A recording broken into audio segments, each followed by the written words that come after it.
तुमचं स्वागत आहे माझ्या YouTube चॅनलवर। आज आपण पैठणी ब्लाउज हे बघा शिवलेले आहेत।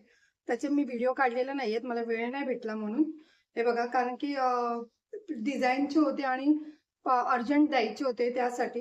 हे बघा हे मी 3 शिवले आहेत, ते मी दाखवते तुम्हाला कसे आहेत ते पॅटर्न। हे बघा आपली ही पैठणी ब्लाउजचं पीस आहे, बोट नेक केलाय पाठून आणि बघा अशी लेस हे केली आहे, लावली आहे। हे साडीचं कापड आहे, हे असे लटकन लावलेत, ही छोटीशी लेस लावली आहे मी आणि पुढून डीप नेक आहे। 38 छातीचा ब्लाउज आहे।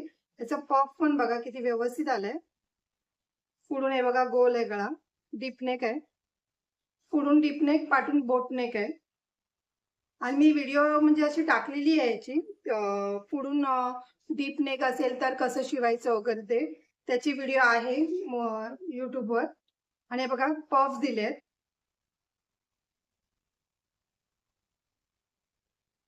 फिनिशिंग पण बघा किती मस्त आली याची।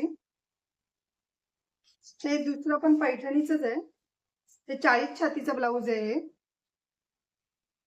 त्याची पण डिझाईन बघा,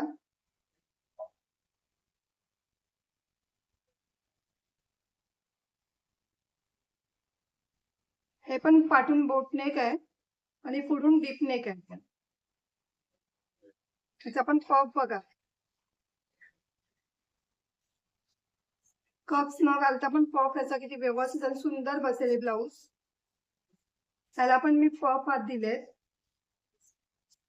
छोटेसे कमी प्लेटी हव्या होत्या म्हणून हे बघा छोटेसेच आहेत।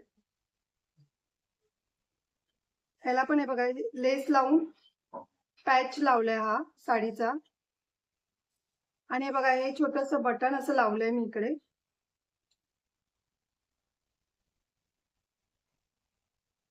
हे बघा हे डिझाईनचं म्हणजे वर्क केलेलं ब्लाउज पीस होतं हे। डिझाईन काय आपली त्याच्यामध्ये बसत नव्हती गळ्यामध्ये वगैरे, रेडीमेड डिझाईन असल्यामुळे ते आपल्याला काहीच करू शकत होतं आपण त्याचं, म्हणून मी हे बघा ऍडजस्ट केलंय सगळं ह्याच्यामध्ये। 4 टक्सचं ब्लाउज आहे हे पण 40 छातीचं आहे। हे पण बघा पुढून टीप आहे आणि मागून बोट नेक आहे। ह्याला पण अशी हे बघा डिझाईन दिली आहे। हा आपला गळा होता ऍक्च्युली, तो मी असा टर्न मारून डिझाईन केली आहे त्याची आणि ते गोल गळ्याला ही लेस लावली आहे। आणि हे बघा याचे हाताचे पॅटर्न बघा कशी केली आहे।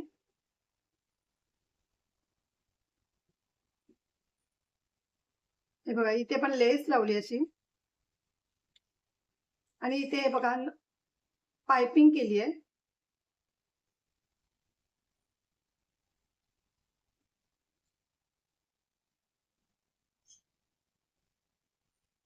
कोणाला जर जास्त डीप हवा असेल तर ही पट्टी नाही लावली तरी चालेल। कस्टमरनी आधी डीप सांगितलेला, त्याच्यानंतर त्यांनी सांगितलं नाही मला थोडंसं वरच पाहिजे, त्यामुळे मी ही लेस लावली आहे, म्हणजे बॉर्डर लावली आहे ह्याचीच इथे।